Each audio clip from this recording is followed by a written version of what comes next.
Opo, tayong lahat ay makialam.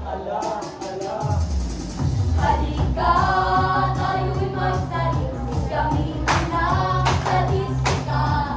Dahil ito'y mahalaga.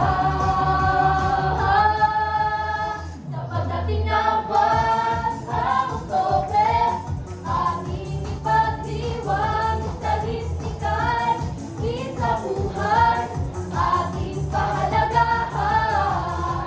Taong dasay, kailangan na kung figura o bilang, dahil bawat numero'y katotohanan, ang statistika'y ladyang mapan.